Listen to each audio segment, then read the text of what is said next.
Greetings, welcome, hey y'all, and to my peeps, sac passe. I'm Herdyne Mercier. Yep, Herdyne Mercier, your proud licensed clinical social worker and host of Redefining Grief podcast.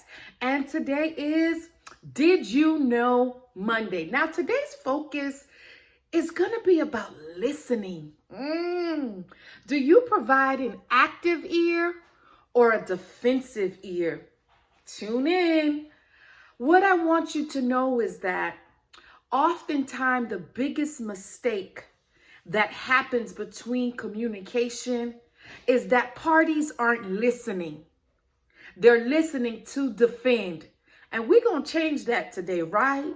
Because listening has so much power that I'm trying to say that people are telling you how to treat them. People are telling you what they like. And oftentimes we go and we just ignore their feelings or how they feel because we're listening with a defensive ear and not an active ear. So today I'm going to be giving you 5 amazing tips to know if that person is a good listener or one that's always defending, right?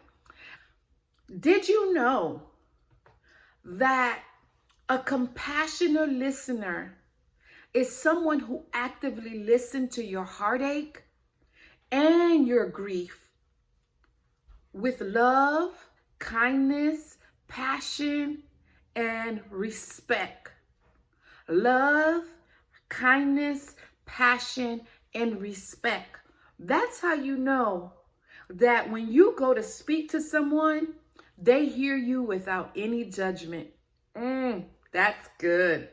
Number 2, the best way to turn your heartache to purpose, the best way to turn your hell to purpose, the best way to turn your pain to purpose is finding non-judgmental ear. Yes, it is finding a non-judgmental ear who will listen to heal, not listen to respond.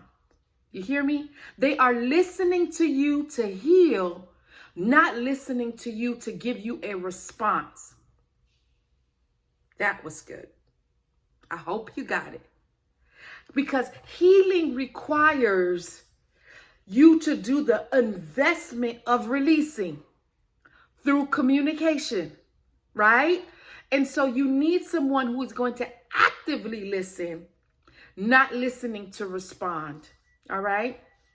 It doesn't matter if it's a pastor, a CEO, a teacher, a cop, a lawyer, a cashier, anyone can actively listen, no matter your social economical status. We all need good listeners because oftentimes we carry things on our hearts because we feel like it's not being seen through our words. It's not being seen or received through our words. Number 3, did you know that the ear has the power to help you release the pain? Think about that. My ear has the power to help an individual release the pain. Now, let me go a little further on that.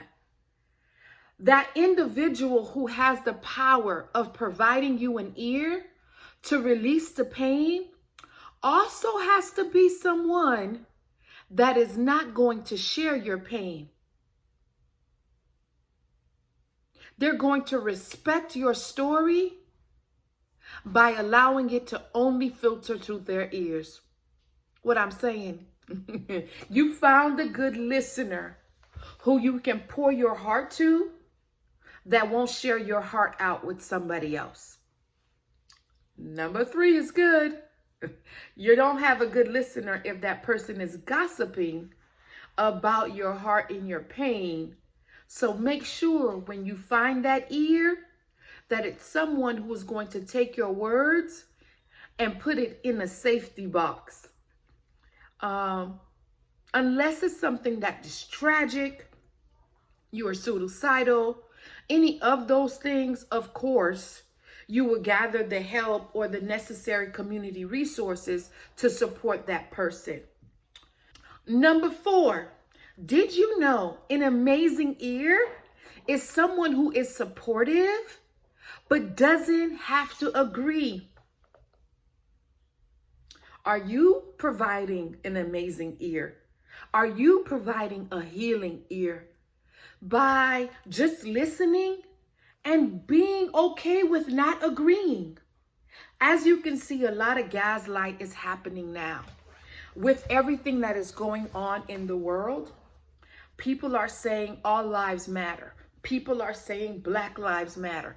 People are saying, well, what about me? I feel unheard and seen.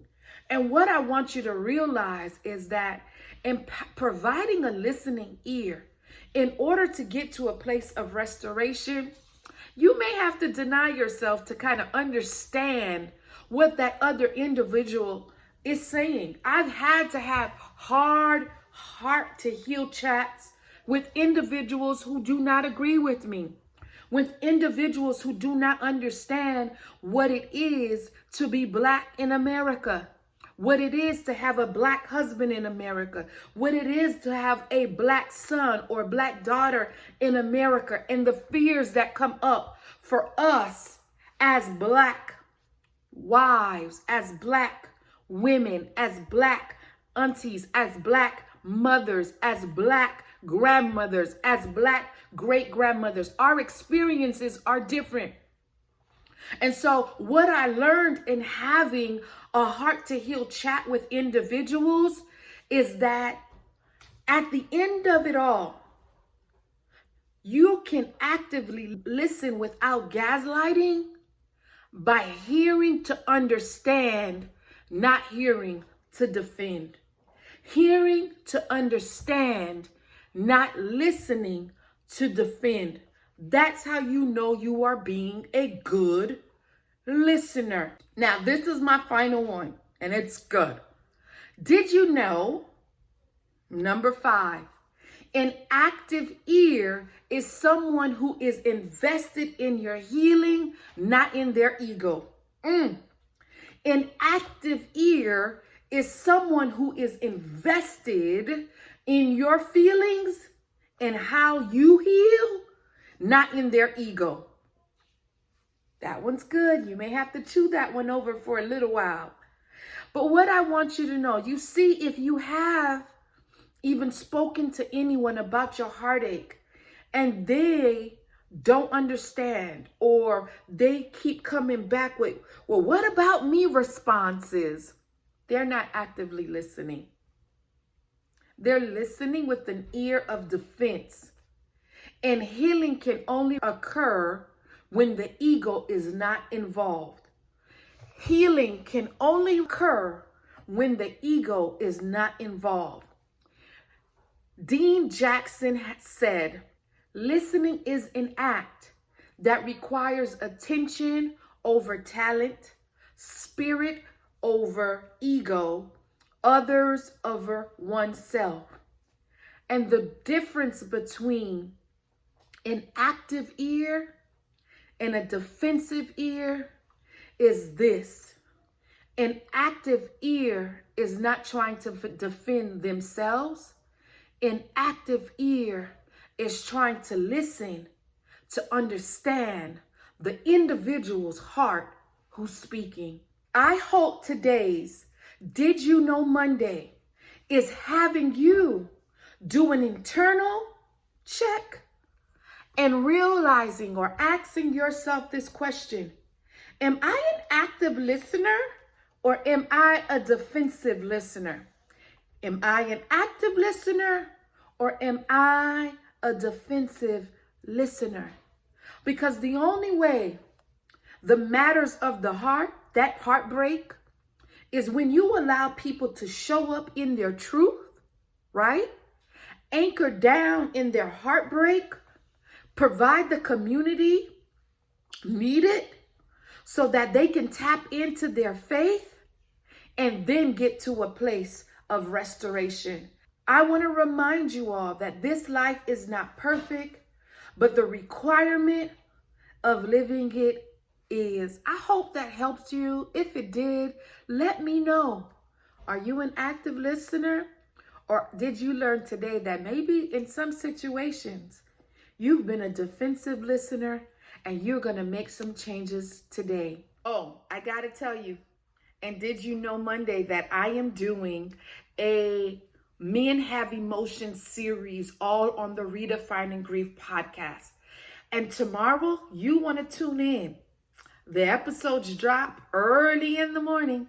You want to tune in because this brother that will be speaking, woo, when I tell you he has really come back, you don't want to miss his journey of anchoring down in his emotions and realizing that, baby, the comeback is real and even better. Where are you going to listen to this?